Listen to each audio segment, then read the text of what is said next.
বাতিস্তম্ভ উদ্বোধন ঘিরে তৃণমূলের গোষ্ঠীকন্দল প্রকাশ্যে নওদায়। সকালবেলাতেই সেই বাতিস্তম্ভ উদ্বোধন করেন জেলা পরিষদের শিক্ষা কর্মাধ্যক্ষ শফিউজ্জামান শেখ। আবার কয়েক ঘন্টার মধ্যেই ওই বাতিস্তম্ভই উদ্বোধন করেন জেলা পরিষদের আরও এক সদস্য শ্রাবণী মোদক। একটা বাতিস্তম্ভ, কিন্তু সেই বাতিস্তম্ভ উদ্বোধন ঘিরেও তৃণমূলের রাজনৈতিক চর্চা অব্যাহত। কয়েক ঘন্টার ব্যবধানে সৌর বিদ্যুৎ চালিত বাতিস্তম্ভ উদ্বোধন ঘিরে তৃণমূল কংগ্রেসের গোষ্ঠীকন্দল ফের প্রকাশ্যে নওদায়। ব্লক তৃণমূল সভাপতি তথা জেলা পরিষদের শিক্ষা কর্মাধ্যক্ষ শফিউজ্জামান শেখের উদ্বোধনের কয়েক ঘন্টার পর সেই একই বাতিস্তম্ভ উদ্বোধন জেলা পরিষদ সদস্যের। জানা গিয়েছে, নওদার রায়পুর পঞ্চায়েতের কল্যাণপুর দুর্গা মন্দিরের সামনে জেলা পরিষদের তত্ত্বাবধানে প্রায় 5 লক্ষ টাকা ব্যয়ে তৈরি হয় সৌরচালিত বাতিস্তম্ভ। মঙ্গলবার সকালে এলাকার কিছু মানুষকে নিয়ে ফিতে কেটে এই বাতিস্তম্ভের উদ্বোধন করেন জেলা পরিষদের শিক্ষা কর্মাধ্যক্ষ শফিউজ্জামান শেখ।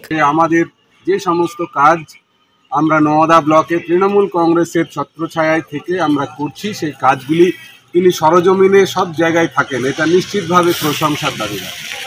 তাই সকলকে বলি যে মন্দির কম্পাউন্ডে আমরা দাঁড়িয়ে এই মন্দিরের আমরা শ্রীবৃদ্ধি চাইব, সাথে সাথে চাইব যে প্রত্যেকটা ইভেন্ট, প্রত্যেকটা অনুষ্ঠান এখানে যেভাবে আমরা একটা ছোট আলো জ্বালিয়ে এই প্রাঙ্গণকে উজ্জীবিত আলোকিত করার চেষ্টা করেছি, আগামী দিনে আমাদের সুস্থ মানসিকতায় এই প্রাঙ্গণ আরো বেশি আলোকিত হবে, অনেক বেশি কোলাহল মুখর হবে, উৎসব মুখর হবে। এই উদ্বোধনের কয়েক ঘন্টা পরে দেখা যায় দুপুরে এই একই বাতিস্তম্ভের উদ্বোধন করেন এলাকার তৃণমূলেরই জেলা পরিষদ সদস্য শ্রাবণী মোদক। তার অভিযোগ, তার তত্ত্বাবধানে এই বাতিস্তম্ভ তৈরি হয়েছে। তবে এদিন তার উদ্বোধনের আগেই কাউকে কিছু না জানিয়ে শফিউজ্জামান শেখ তার কিছু অনুগামীকে নিয়ে এই বাতিস্তম্ভের উদ্বোধন করেছেন। গত 2 দিন হলো এই লাইটের কাজ সম্পূর্ণ হয়েছে। আমি লাইটটা আজকে বিকেলে উদ্বোধন করতে আসার কথা ছিল। তা আমি সোশ্যাল মিডিয়ার মাধ্যমে সকালে দেখতে পাচ্ছি যে এখানকার নওদা ব্লকের তৃণমূল কংগ্রেসের ব্লক সভাপতি শফিউজ্জামান শেখ, যিনি শিক্ষা কর্মাধ্যক্ষ, তিনি তার কিছু দলবল ছেলেপিলেদের নিয়ে এসে এখানে হঠাৎ উদ্বোধন করছে।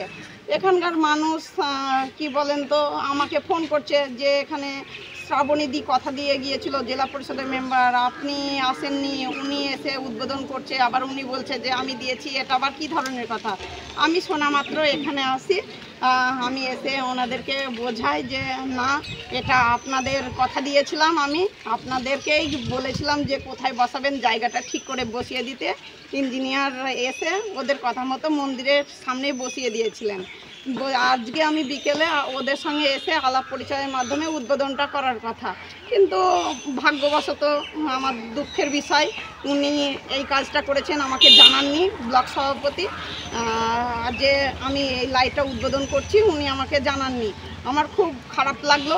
এর আগেও উনি এই কাজটা করেছেন। এই 1 মাস আগে আমি আলীনগরে রামনগরের যে রাস্তাটা উদ্বোধন করেছিলাম, 1 ঘন্টা বাদে উদ্বোধন করেছে। কিন্তু এটা নক্করজনক, এটা খারাপ, কারণ সেটা নিজের প্যাডে হয়। মুর্শিদাবাদ জেলা পরিষদের আপন স্কিম আপন প্যাডে দিতে হয়। তা আমি জেলা সভাপতিকে জানালাম এবং জেলা সভাপতিকে জানালাম। একই দিনে দুবার একই বাতিস্তম্ভের উদ্বোধন ঘিরে অস্বস্তিতে পড়েছে তৃণমূল নেতৃত্ব। নওদায় ব্লক সভাপতি শফিউজ্জামানের সাথে বিধায়ক শাহিনা মুমতাজ খানের দ্বন্দ্ব দীর্ঘদিনের। শ্রাবণী মোদক বিধায়ক অনুগামী এবং তার স্বামী সঞ্জয় হালদার নওদা ব্লক তৃণমূল সভাপতি। বিধায়ক ও ব্লক সভাপতির দ্বন্দ্বের জেরেই কি একই বাতিস্তম্ভ একই দিনে দুবার উদ্বোধন, তা নিয়ে প্রশ্ন উঠছে রাজনৈতিক মহলে।